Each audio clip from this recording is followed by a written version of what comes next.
जय हिंद एवरीवन। अब सबका Anil Narula IAS study centre पर स्वागत है। कल हमने फंडामेंटल राइट्स का पार्ट 1 किया, जिसमें हमने आर्टिकल 20 तक यहां पे डिस्कशन कर ली थी। आज उसका नेक्स्ट पार्ट 2 हम करेंगे and right from article number 21 right to life to article number 32 right to constitutional remedies, जिसमें सुप्रीम कोर्ट यहां पर 5 तरीके के रिट इशू करता है, जो कि अपने आप में ही बेसिक स्ट्रक्चर का एक पार्ट है। थोड़ी सी अगर हम क्विक रिवीजन कर लें तो हमने पढ़ा था 2 तरह के राइट्स होते हैं, constitutional rights and the statutory rights. Constitutional rights are further of 2 types. One is called fundamental right, article number 12 to article number 35 of the Indian constitution. इसके अलावा अदर कॉन्स्टिट्यूशनल राइट में आर्टिकल नंबर 300 कैपिटल ए हमने करा था, that is right to property, जिसको legal right भी कहा जाता है in the part 12 of the Indian constitution. इसके अलावा article 3 to 6 right to vote, जो कि कॉन्स्टिट्यूशनल राइट है। पहले यूपीएससी 2017 के प्रीलिम्स में यह क्वेश्चन पूछ भी चुकी है। इसके अलावा स्टैट्यूटरी राइट्स, नाम से पता लग रहा है statute means act of parliament, जिसको पावर्स मिल रही हैं किसी एक्ट के through. For example MG NREGA, जो कि 2 फरवरी 2006 को स्टार्ट करी गई थी स्कीम। उसके बाद हमारे पास आता है आरटीआई 2005 एक्ट है हमारे पास, right to information act 2005। And इसके बाद अगर हम बात करें कि यहां पे फंडामेंटल राइट्स में भी कुछ राइट्स ऐसे हैं जो खाली सिटीजन्स को ही अवेलेबल हैं एंड बाकी सब यहां पे एलियंस, दैट मींस यहां पर फॉरेनर्स को भी आपके पास अवेलेबिलिटी है उन फंडामेंटल राइट्स की। अगर मैं बात करूं एनिमी एलियंस की, कई बार सवाल उठता है एंड यहां पर कुछ बच्चे जवाब देते हैं पाकिस्तान। एट प्रेजेंट हमारा एनिमी एलियन कोई भी नहीं है, बिकॉज एनिमी एलियन का मतलब क्या है कि आप उस कंट्री के साथ वॉर लाइक सिचुएशन पे हो। एट प्रेजेंट इंडिया किसी के साथ भी ऐसे सिचुएशन पर नहीं है। तो कुछ फंडामेंटल राइट्स हमने किया था जो खाली यहां पे सिटीजन्स को ही अवेलेबल है। Article number 15, article number 16, article number 19, ये कल हम डिस्कस कर चुके हैं। देन उसके बाद article number 29 and article number 30, जो कि आज की क्लास में हम डिस्कस करेंगे। तो ये था हमारा एक क्विक रिवीजन कल की क्लास का। आज हम स्टार्ट करेंगे article number 21, most important, protection of life and liberty. The most important article out of all the fundamental rights, that is a right to life. Clear? सरकार आपसे लाइफ और personal liberty छीन सकती है, बट कैसे? According to the procedure establish by law. इसमें जो भी करंट अफेयर्स में चल रहा है वो भी हम डिस्कस करेंगे। पहले आप इसको लाइन वाइज पढ़िए। No person shall be deprived of his life and personal liberty. आपसे आपकी पर्सनल लिबर्टी और लाइफ नहीं छीनी जा सकती except according to the procedure establish by law. मान लेते हैं कि कोई एक लॉ है, ठीक है, मैं किसी क्राइम में हूं, मुझे पुलिस ने पकड़ा एंड यहां पर वो उस लॉ के अकॉर्डिंगली मेरे को उठाकर ले गए, ठीक है, जुडिशरी के सामने लेकर आए। हमने कल करा था पुलिस कस्टडी, जुडिशियल कस्टडी। मेरे को वहां पे कोर्ट के पास लेकर आए एंड कोर्ट ने पूछा एग्जीक्यूटिव से, पुलिस से, कि आप किस बेसिस पे यहां पर सुमित सर को लेकर आए हो। दे विल से कि दिस इज द लॉ, इस लॉ के अकॉर्डिंगली हम यहां पर सुमित सर को लेकर आए हैं। That means there is a procedure establish by law. But अब इसके 2 व्यूज आए।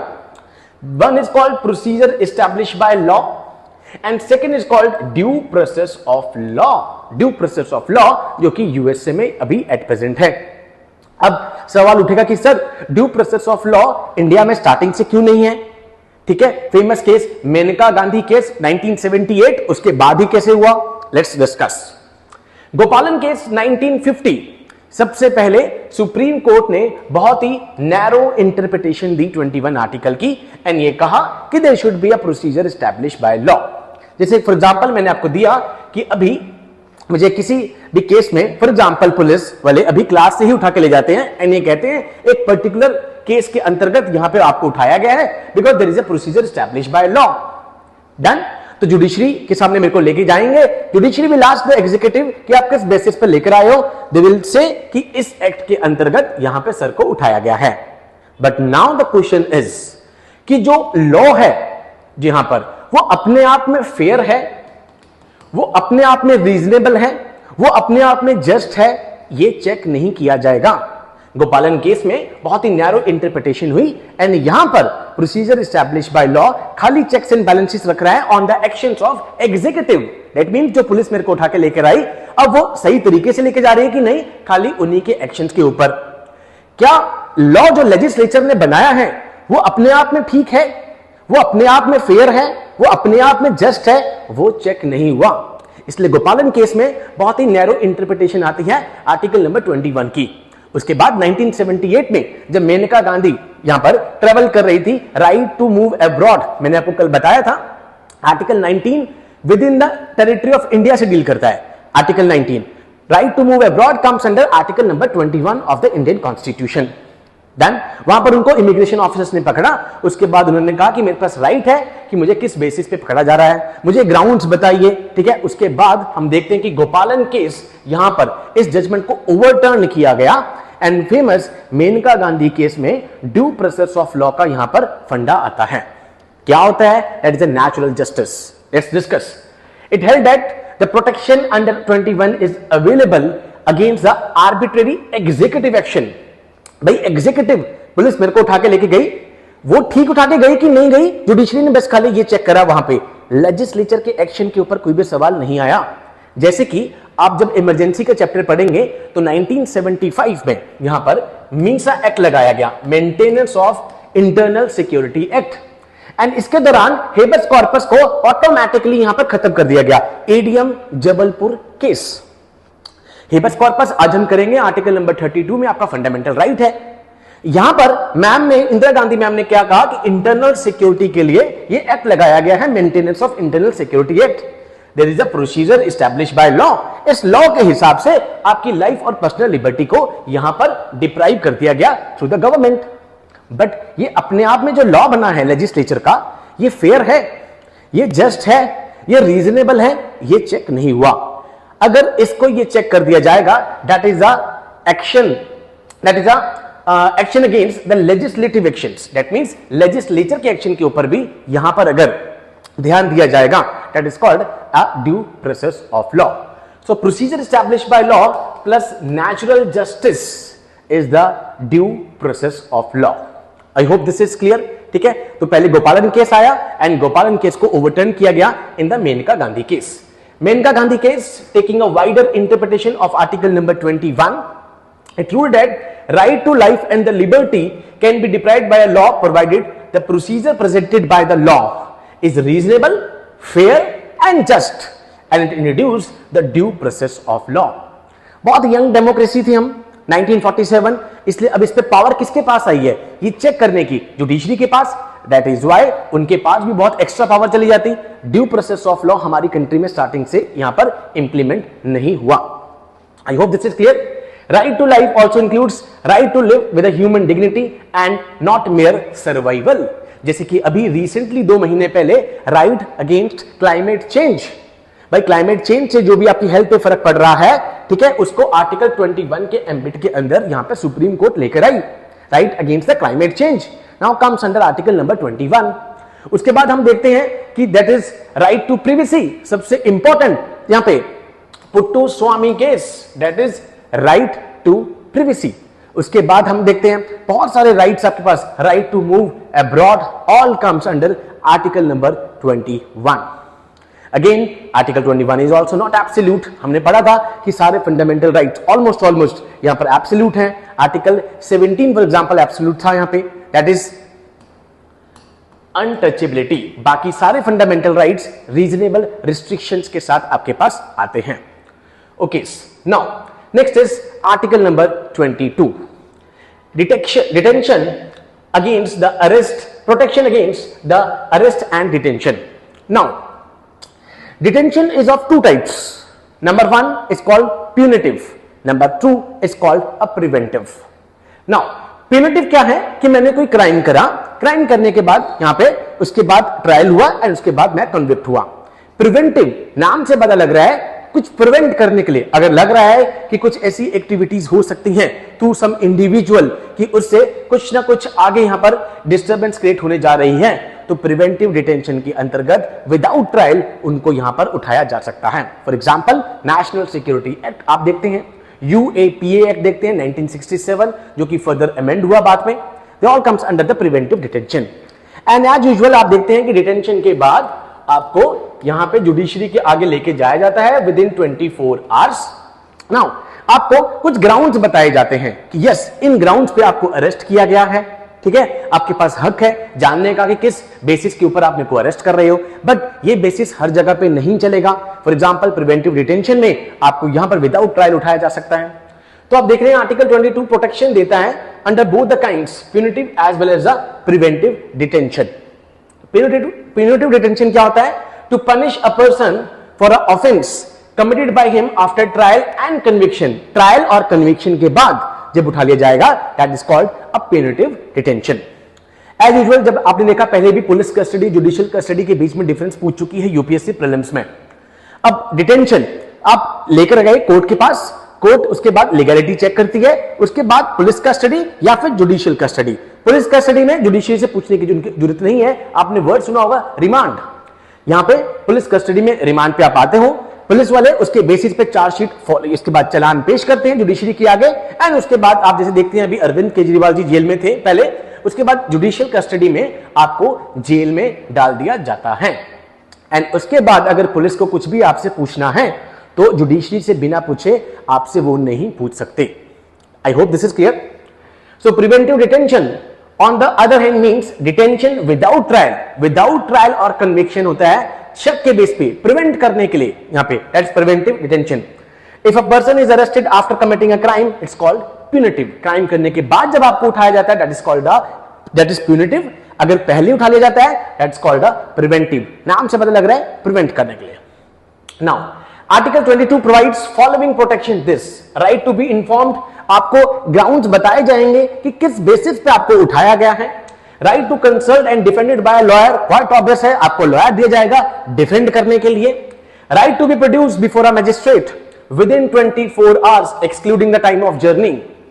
टाइम ऑफ जर्नी को एक्सक्लूड करने के हटा के 24 घंटे के अंतर्गत आपको मैजिस्ट्रेट के आगे लेकर आया जाएगा। उसके बाद आपको base on that police custody judicial custody किसमें भेजना है यहां पर मैजिस्ट्रेट डिसाइड करेगा। Right not to be detained for more than 24 hours without the authority of magistrate. These are not available to the enemy aliens and preventive detention. Very important.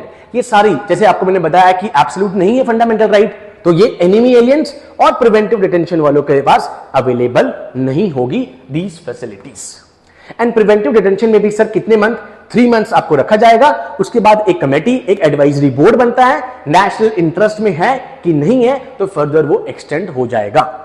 That is called a preventive detention. I hope this is clear. And इसके अलावा कुछ rules चलते हैं।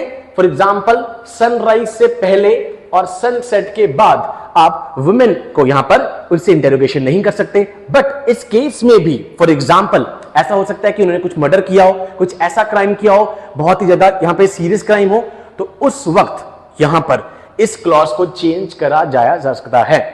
जरूरी नहीं है कि उस टाइम पर सनराइज से पहले और सनसेट के बाद वाला क्लॉज चले, because there may be a chance कि वो ऑफेंडर देश से ही भाग जाए, एब्सकॉन्ड हो जाए, तो उस वक्त पुलिस यहां पे पूरा इस क्लॉज को यहां पे वायलेट भी कर सकती है।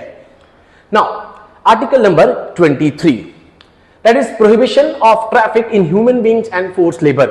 अब आगे के आर्टिकल सारे बहुत ही इजी से हैं, ठीक है, अभी तक भी इजी थे बट अब तक थोड़े से केसेस बीच में इन्वॉल्व थे।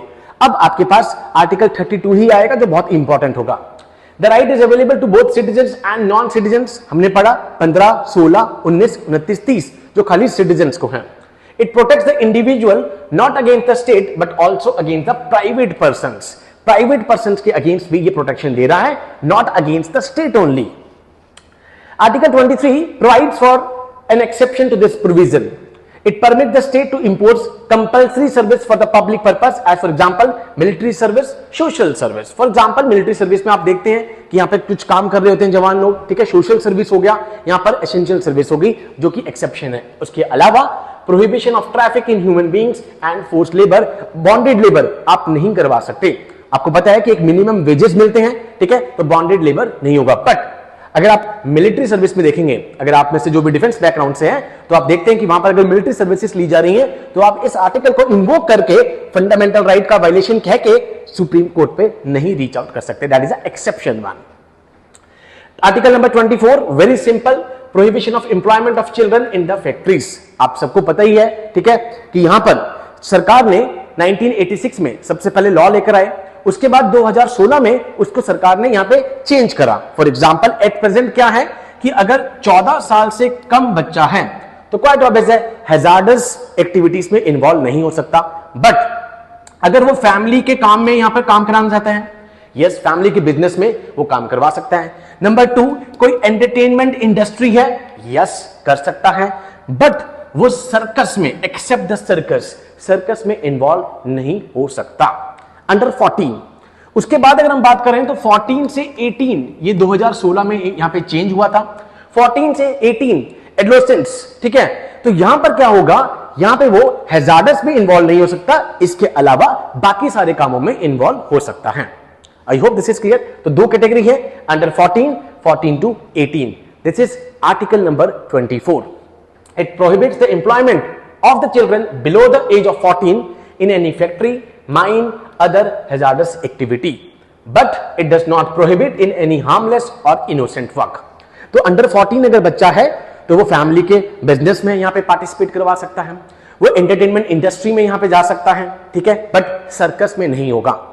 उसके बाद 14 से 18 साल पे आप किसी भी एक्टिविटी में इन्वॉल्व हो सकते हो except the hazardous one. I hope this is clear. This is article number 24। 25, very important, freedom of conscious number 1 and free profession, practice, propagation. 3 words आ गए। अब इसमें जो सबसे पहला वर्ड आ रहा है कॉन्शियस, इनर सोल। आपकी जो इनर सोल कह रही है कि यस मैं इस धर्म को फॉलो करूंगा या इस धर्म को फॉलो करूंगी, ठीक है, इनर सोल, ये आपके पास एब्सोल्यूट फंडामेंटल राइट है। यहां पे स्टेट बीच में इन्वॉल्व नहीं होगा, कोई रिस्ट्रिक्शंस नहीं लगा सकता। That is your inner soul, आपकी इनर वॉइस है जो चाहती है कि यस मैं इस पर्टिकुलर रिलीजन को फॉलो करूंगा या करूंगी। Now next one, next is the profession, practice and propagation. इसके बाद आप कह रहे हो कि यस मेरी इनर सोल कह रही है एक पर्टिकुलर एक्स धर्म है, मैं इसको फॉलो करूंगा। अब मैं उसके बाद उसकी टीचिंग्स को अलग अलग लोगों को बताना स्टार्ट कर देता हूं कि यस भाई ये इसमें ये बेस्ट है, ये धर्म ये सबसे बेस्ट चीजें फॉलो कर रहा है और यहां पर ये बेस्ट प्रैक्टिसेस इस धर्म के अंतर्गत होती हैं। But here comes the conversion. आप फॉर एग्जाम्पल ये चीज किसी को बता रहे हो, ठीक है, उसकी खुद की कॉन्शियस कह रही है कि यस मुझे भी इस धर्म में आना चाहिए। This is nothing called violation, कोई वायलेशन इसमें नहीं है। बट अगर आपने यहां पे फोर्स्ड कन्वर्जन करवाने की कोशिश करी, तो फोर्स्ड कन्वर्जन अगर आपने करवाने की कोशिश करी तो यहां पर आप वायलेशन में आ जाएंगे। Because now this fundamental right is also subjected to public order, morality, health and other provisions of the fundamental rights। भाई पब्लिक ऑर्डर, मोरालिटी, हेल्थ, ये तो 3 ग्राउंड्स ही हैं। इसके अलावा कोई भी और अगर फंडामेंटल राइट्स यहां पर अदर प्रोविजंस, ये सब रीजनेबल रिस्ट्रिक्शंस हैं। दैट मींस आपकी कॉन्शियस कह रही है यस आप कीजिए, कुछ भी धर्म को अपनाइए, बट प्रोफेशन पे लाइए, प्रैक्टिस कीजिए, आप प्रोपोगेट कीजिए, बट आप किसी को फोर्सफुली कन्वर्ट करने के लिए नहीं बोल सकते। I hope this is clear. It says all the persons are equally entitled to freedom of conscience and free practice. The implication are freedom of conscience, right to profess, practice and to propagate the religion. Now, it does not include a right to convert another person to the one's own religion. भाई वो खुद से होना चाह रहा है, free, बिल्कुल free है, but you cannot force. I hope this is clear. Because इसके साथ ही आपके पास 3 रिस्ट्रिक्शंस आती हैं, public order, morality, health and other provisions. इसके अलावा अदर प्रोविजंस आपके पास आ जाते हैं। अगर इसमें से कुछ भी वायलेट होगा तो आप यहां पे सुप्रीम कोर्ट में चैलेंज किया जा सकता है। That is article number 25। Article number 25 में Supreme Court hears petition seeking a court monitor probe into the alleged adulteration of ghee in the Lord Tirupati. ये भी करंट अफेयर्स को मैंने इसमें कनेक्ट किया है, ठीक है। अभी लेटेस्ट जो अभी करंट अफेयर्स में चल रहा है रिलीजन से related, that is the this Tirupati laddu one की उसमें कुछ एडल्ट्रेशन हुई हैं। तो इसमें अभी रिसेंटली इंडियन एक्सप्रेस में आर्टिकल आया था कि टेम्पल्स रन कैसे करते हैं, स्टेट की इन्वॉल्वमेंट होती है इसमें कि नहीं। तो यहां पर आपको दो चीजें आ रही हैं। नंबर 1 मैं आगे जाऊंगा, आर्टिकल 25 क्लॉज 2 जो यहां पर गवर्नमेंट को पावर देता है to regulate the religious institution. Article 25 of the constitution allow the government to regulate religious practice and institution. अब एक रिलीजन के दो फैक्टर्स आ रहे हैं, one is called the secular one, other is called is the religious one. Secular one यहां पे और रिलीजियस वन। फॉर एग्जाम्पल वो कह रहे हैं कि कब मंदिर ओपन करना है तिरुपति का, कब क्लोज करना है, इसमें स्टेट इन्वॉल्व नहीं हो सकती, इंटरव्यू नहीं कर सकती, that is a religious one. Secular one, for example ये लड्डू, इस लड्डू से किसी का हेल्थ खराब हो रहा है, state can involve, state can interfere in this. For example यहां पर जैसे तिरुपति पे आप देख रहे हैं, ठीक है, तो उस पर्टिकुलर चीज से कोविड के टाइम पर वहां पे ऐसा हो सकता है कि लाइंस में के कारण कोविड फैल जाए, तो यहां पर वो नहीं कह सकते कि हमारे पास राइट है रिलीजियस का यहां पे, तो स्टेट बीच में इन्वॉल्व हो सकता है because it is subjected to the health. 3 grounds मैंने आपको बताए, public order, morality, health and other provisions of the part 3, that is the reasonable restrictions. तो यहां पर आप देख रहे हैं आर्टिकल 25 क्लॉज 2 जो कि गवर्नमेंट को पावर देता है to regulate the religious practice and institution. इसके अलावा सेकंड जो भी रिलीजियस इंडोमेंट्स हैं वो किसके अंतर्गत आ रहे हैं, कंकरेंट लिस्ट के पास आ रहे हैं। दैट मींस स्टेट और सेंटर दोनों के पास पावर है उसके ऊपर लेजिस्लेट करने की।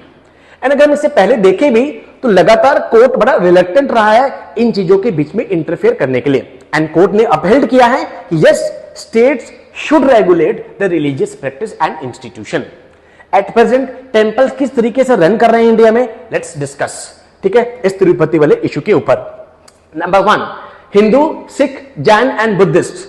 Hindu means Hindu, Sikh, Jain and Buddhist, इनकी place of worship almost government के कंट्रोल के अंतर्गत है एट प्रेजेंट।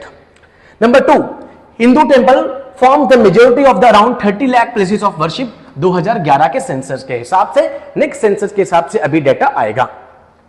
मुस्लिम और क्रिश्चियंस अपने रिलीजियस इंस्टीट्यूशंस को खुद मैनेज करते हैं through the trust and boards. Trust और बोर्ड्स के थ्रू ये अपने रिलीजियस इंस्टीट्यूशन को खुद मैनेज कर रहे हैं। एंड हिंदू, सिख, जैन और बुद्धिस्ट यहां पे ऑलमोस्ट गवर्नमेंट के कंट्रोल में है। ये फैक्ट आपको पता हो, अभी रिसेंटली इंडियन एक्सप्रेस में आर्टिकल आया था। कुछ स्टेट्स ने गवर्नमेंट को पावर दे रखी है कि आप टेंपल्स को रेगुलेट कीजिए, वहां पे जो इनकम आ रही है उसको रेगुलेट और एडमिनिस्टर कीजिए। किस तरीके से, तमिलनाडु में टेंपल जो हैं उनको मैनेज कौन कर रहा है, Hindu religious and charitable department.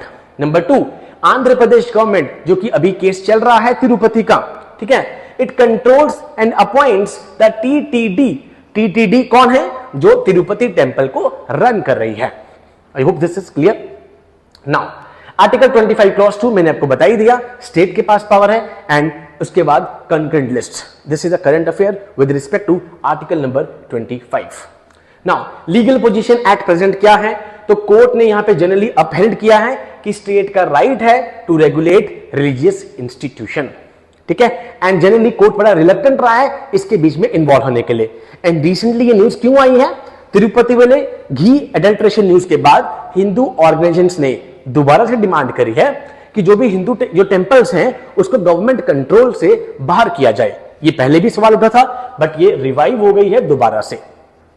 कौन कौन से केसेस हैं इसमें, 1954 का शिरूर मठ केस, 1996 का दैट इज पन्नालाल बंसीलाल पिट्टी केस, एंड यही शिरूर मठ केस था जिसमें आपके पास एसेंशियल रिलीजियस प्रैक्टिस लेकर आए थे कि भाई किस रिलीजन के लिए कुछ चीजें बहुत एसेंशियल हैं जो नहीं छीनी जा सकती एंड क्या नॉन एसेंशियल हैं। I hope this is clear. For example Muslims पे पहले भी आ चुका है कि क्या मॉस्क एसेंशियल रिलीजियस प्रैक्टिस है, उसके अलावा घर पे बैठ के या किसी और प्लेस पे आप क्या नमाज नहीं पढ़ सकते, तो कोर्ट ने कहा yes mosque is not a essential religious practice, तो यहां पे जुडिशरी चेक कर सकती है। Now article number 26 freedom to manage religious affairs, आपके पास पावर है कि आप रिलीजियस अफेयर्स को मैनेज कर सकते हैं। Right to establish and maintain institution for charitable purpose, आप कुछ हॉस्पिटल खोल रहे हैं, आप कुछ स्कूल खोल रहे हैं, ठीक है, you can do but subject to public order, morality and the health. Right to manage own affairs in the matter of religion, बिल्कुल कर सकते हैं, कोर्ट बीच में नहीं आएगा। And here we have a principled distance formula, भाई state welfare के लिए बीच में आएगी यहां पर, ठीक है, सेकुलर कैरेक्टर पर आएगी रिलीजन के, बट रिलीजियस फैक्टर्स के बीच में नहीं आएगी। जैसे मैंने आपको बताया टेंपल कब खुलना है, कब आरती होनी है, कब आरती नहीं होनी है, इसमें बीच में स्टेट इन्वॉल्व नहीं हो सकता। But when it comes to the secular character of the religion, यहां पे कि उस चीज से कहीं पब्लिक मोरालिटी, हेल्थ, इस पे फर्क तो नहीं पड़ रहा, या कोई और प्रोविजन तो नहीं। फॉर एग्जांपल आपने कहा कि एक पर्टिकुलर कास्ट यहां पे नहीं घुस रही, कोई अनटचेबिलिटी को प्रमोट तो नहीं कर रहा, state can intervene, principle distance intervention. Right to own and acquire movable and immovable property, right to administer such property in accordance with the law. इसी पे आपने देखा केशवानंद भारती केस आया था, right to property was that's a limited right since the starting. So this is called article number 26. 27 क्या कह रहा है? Again 27 leading to the secular character, freedom from taxation for the promotion of a religion. by tax payers money से आप एक particular religion को promote नहीं कर सकते। आई होप दिस इज क्लियर। इसलिए हज यात्रा भी जब सवाल उठा तो यहां पे सुप्रीम कोर्ट में जब जुडिशरी के पास जब ये केस गया था तो उन्होंने कहा कि इन पैसों को आप मुस्लिम्स में स्कॉलरशिप के लिए यूज कर सकते हैं, किसी और पर्पस के लिए यूज कर सकते हैं। तो हियर द स्टैंड इज कि जो भी टैक्स पेयर्स मनी है वो एक पर्टिकुलर रिलीजन को प्रमोट करने के लिए नहीं यूज करी जा सकती। Again subject to the public order, morality and health. For example कोई टेंपल है, ठीक है, अब कोविड के दौरान वहां पे कुछ सिक्योरिटी कंसर्न ज्यादा बढ़ाने हैं। फॉर एग्जांपल मैं आपको कुंभ मेला पे ले जाता हूं, कुंभ मेला पे खूब भीड़ होती है, वहां पे कुछ सिक्योरिटी के स्पेशल प्रोविजंस करवाने हैं, तो क्वाइट ऑब्वियस है वहां पे स्टेट और यहां पे टैक्सेशन पैसा लगा के कुछ कर सकती है। But that does not mean कि आप एक पर्टिकुलर रिलीजन को प्रमोट कर रहे हैं। दैट मीन्स आप सभी के लिए इक्वल रखना है, आपको एक पर्टिकुलर रिलीजन को प्रमोट करने के लिए टैक्स पेयर्स मनी का यूज नहीं कर सकते। State should not spend for the public money by the way of tax for the promotion of maintenance of any particular religion, एक particular religion को promote नहीं कर सकते। That is article number 27. Article number 28, freedom from attending religious instructions. No religious instruction shall be provided in any education institute maintained out of the state funds. State fund से for example कोई institution है तो वहां particular religious instructions को आप mandatory नहीं कर सकते। बट अगर कोई institute religious instruction, charitable institute अगर कुछ कर रहा है, फॉर एग्जांपल मदरसास, खालसास, वो अपने इंस्टीट्यूट में मैंडेटरी कर सकते हैं रिलीजियस इंस्ट्रक्शन को। अदरवाइज यहां पे कोई और एक पर्टिकुलर रिलीजियस इंस्ट्रक्शन को मैंडेटरी नहीं कर सकता।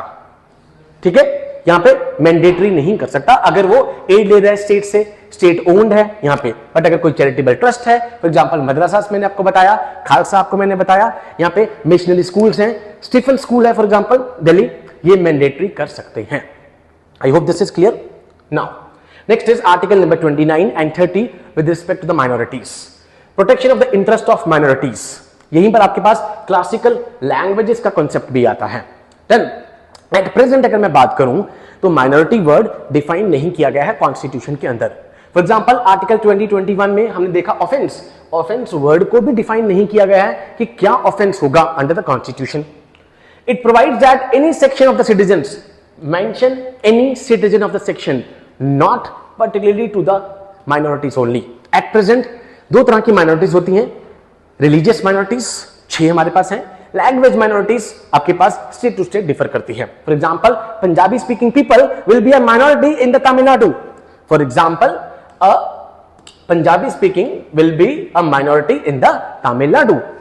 Here comes any citizens, that means including the minority as well as the other one, residing in any part of the India, having a distinct language, उनकी एक लैंग्वेज है, उनकी एक script है अपनी, उनका अपना एक कल्चर है अपना खुद का, shall have the right to conserve the same, उनके पास राइट है उसको कंजर्व करने का। Right to every citizen includes minority as well as the majority. I hope this is clear. 6 minorities आपके पास आती हैं रिलीजन के बेस पे। No citizen shall be denied admission in any education institute, किसी को भी एजुकेशन इंस्टीट्यूट में यहां पर एडमिशन लेने से आप नहीं रोक सकते। मेंटेन बाय द स्टेट और receiving aid from the state on the grounds only of, खाली रिलीजन के बेस पे, रेस के, कास्ट के, लैंग्वेज के, इसके बेस पे आप नहीं रोक सकते। इसी से सबसे पहला केस आया था चंपाई दुराई राजन केस, चंपन दुराई राजन केस, ठीक है, जिसमें आर्टिकल नंबर 15 क्लॉज 4 उसके बाद हम देखते हैं कि ऐड भी हुआ था कॉन्स्टिट्यूशनल अमेंडमेंट से। I hope this is clear. तो no citizens, it includes minority as well as the non minorities. Article number 30 very important, this is particularly for the minorities कि वो अपने इंस्टीट्यूट्स को एडमिनिस्टर कर सकते हैं। All the minorities, underline the word all the minorities, have the right to establish and administer institutes of their choice. That means खाली minorities के पास ये राइट अवेलेबल होगा। Compensation amount fix by the state for the compulsory acquisition of property of a minority education institute. For example, यहां पे कोई भी property ली जा रही है तो उसके बिहाफ पे कंपनसेशन पे किया जाएगा। And this right is particularly only for the minorities, not for every citizen. I hope this is clear. Now very important is article number 31। हमने किया था 31C is an exception to article number 14. Article number 31 was right to property. हमने किया था 44th amendment 1978 से right to property को यहां पर हटा दिया गया था और आर्टिकल नंबर 300 कैपिटल ए में लीगल राइट बना दिया गया था। आर्टिकल 31 क्या कहता था? Abolition of right to property। 44th amendment 1978 ने आर्टिकल 19 क्लॉज F जहां पर right to property पहले था वहां से हटाया, उसके बाद यहां पर उसको शिफ्ट कर दिया गया in the article 300 capital A, that is the legal right.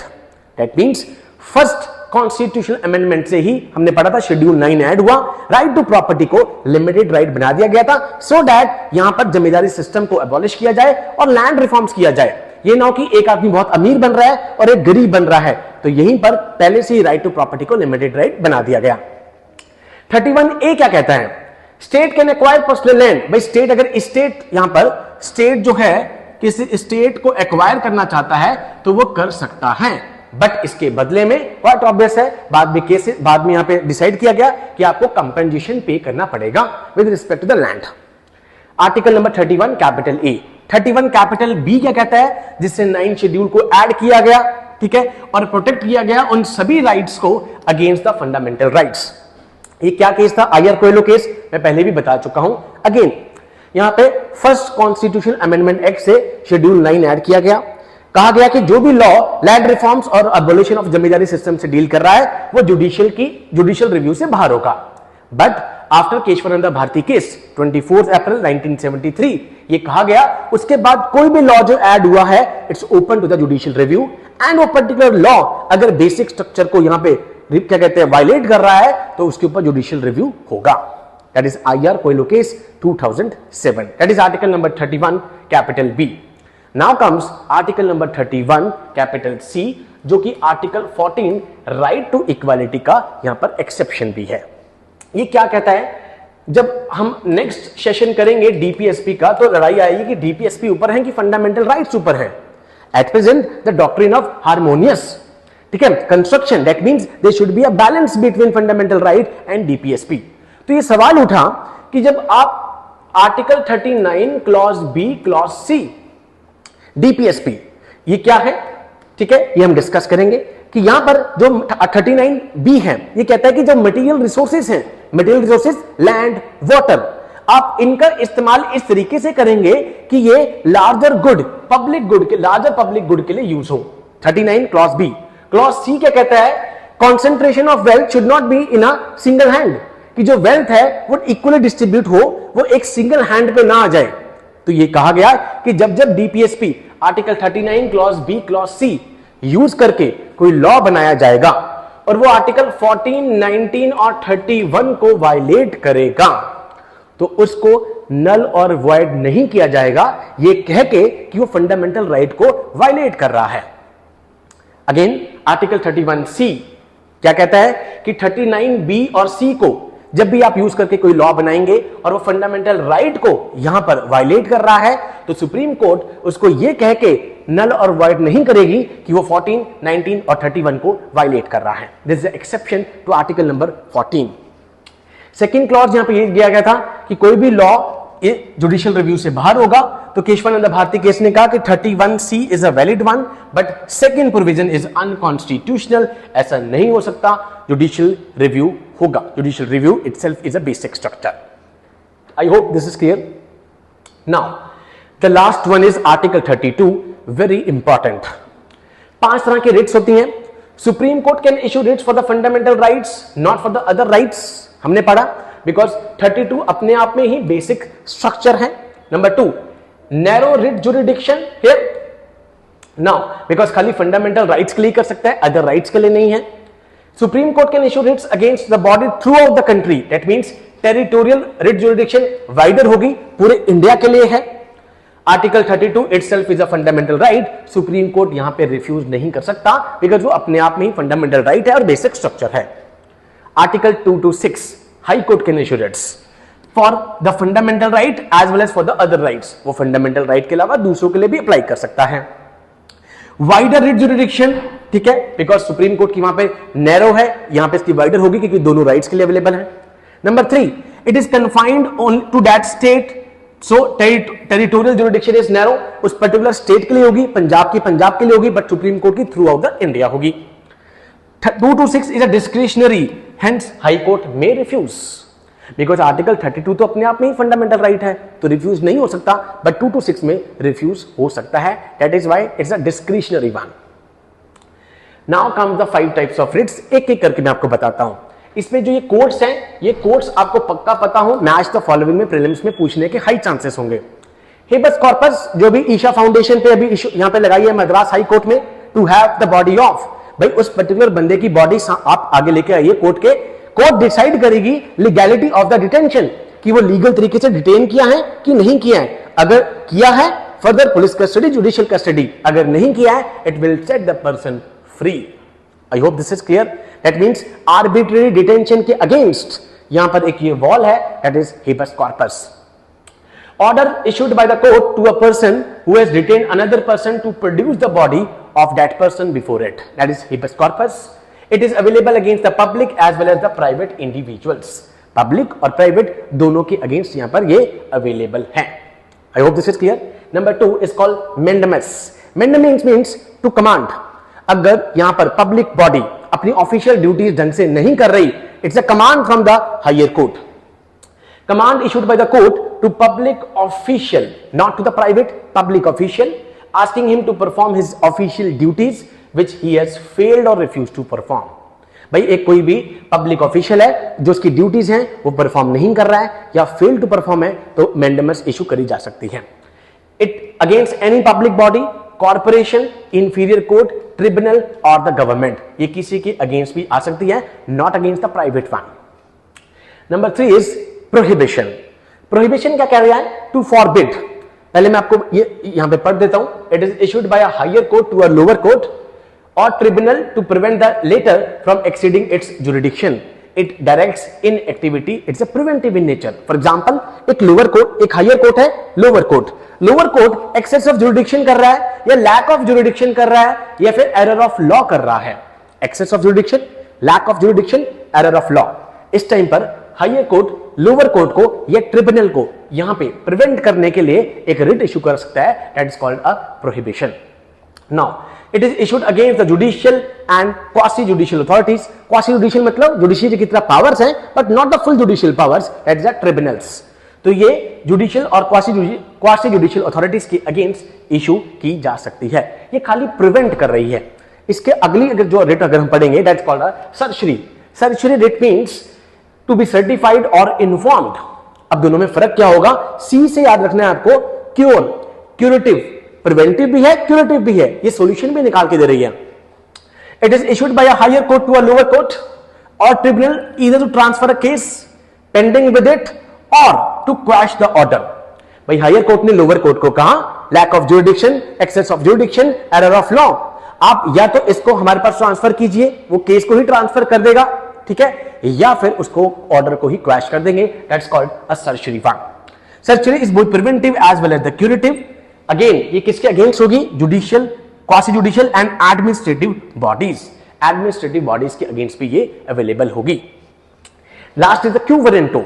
किस वारंट, नाम से पता लग रहा है, बाय विच व्हाट वारंट और what authorities it is issued by a court to inquire legality of a claim to a public office. भाई मैं किसी पब्लिक ऑफिस में बैठ जाऊं तो ये क्यों वारंट हो, किस वारंट के साथ आप इसको होल्ड कर रहे हो, आपके अगेंस्ट आ सकती है। यानी कि लॉती रिट है जो एग्रीव्ड पर्सन के अलावा कोई इंटरेस्टेड पर्सन भी डाल सकता है। Only in case of substantial public office of a character created by a statute और कॉन्स्टिट्यूशन, किसी एक्ट ऑफ पार्लियामेंट, स्टैट्यूट या कॉन्स्टिट्यूशन से क्रिएट करी गई वो बॉडी होगी। एंड ये एक लॉटी रिट है जो कोई भी इंटरेस्टेड पर्सन भी डाल सकता है। तो हेबस कॉर्पस अगर लॉफुल डिटेंशन अगर आपको सही तरीके से उठाया है तो नहीं इशू हो सकती, कंटेम्प्ट ऑफ कोर्ट है तो भी इशू नहीं हो सकती। यहां पे मेंडेमेंट्स किसी यहां पे प्राइवेट बॉडी, राष्ट्रपति या चीफ जस्टिस के अगेंस्ट आप नहीं दे सकते कि आप अपनी ऑफिशियल ड्यूटीज परफॉर्म नहीं कर रहे हैं। प्रोहिबिशन एडमिनिस्ट्रेटिव अथॉरिटीज के अगेंस्ट नहीं आ सकती, खाली जुडिशियल और क्वासी जुडिशियल के अगेंस्ट आ सकती है। लेजिस्लेटिव बॉडी, प्राइवेट इंडिविजुअल इनके अगेंस्ट नहीं आ सकती।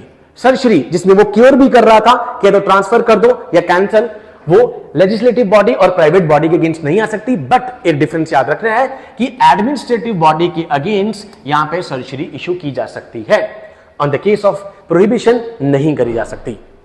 देन उसके बाद quo warranto, it can not be issued in case of ministerial office और अ प्राइवेट ऑफिस। भाई कोई प्राइवेट ऑफिस होल्ड कर रहा है या कोई मिनिस्ट्रियल ऑफिस कर रहा है, उसके अगेंस्ट आप क्यू वारंटो नहीं लेकर आ सकते। सो ये थे हमारे सारे fundamental rights, right from article 12 to 35। अब हम जल्दी ही डीपीएस पे डिस्कस करेंगे एंड उसमें आपको फंडामेंटल राइट्स और डीपीएस पे रिलेटेड जो भी यहां पर अभी तक केसेस आए हैं, Shankari Prasad case, that is a Minerva mill case, उसके बाद आपके पास केशवानंद भारती केस, ये सारे केस हम डिस्कस करेंगे। 31C हम ऑलरेडी डिस्कस कर चुके हैं, that is exception to article number 14। I hope आपको दोनों सेशन बहुत अच्छी तरीके से समझ में आ गए होंगे। इसी के साथ मेरे वन नेशन वन इलेक्शंस वो भी हम नेक्स्ट सेशन में भी डिस्कस कर लेंगे। करंट अफेयर्स वाले पार्ट में तिरुपति वाला इशू हो गया, जितने भी करंट अफेयर्स चल रहे थे, ईशा फाउंडेशन, वो हमने साथ साथ इसमें डिस्कस कर लिया है। अब आप आगे जब भी न्यूज़पेपर पढ़ रहे हैं, आप इन चीजों को ध्यान में रखते हुए अपने पार्ट को, स्टैटिक पार्ट को करंट अफेयर्स के साथ कनेक्ट करके चलिए। So with these words I conclude my today session. Jai Hind to all, take care.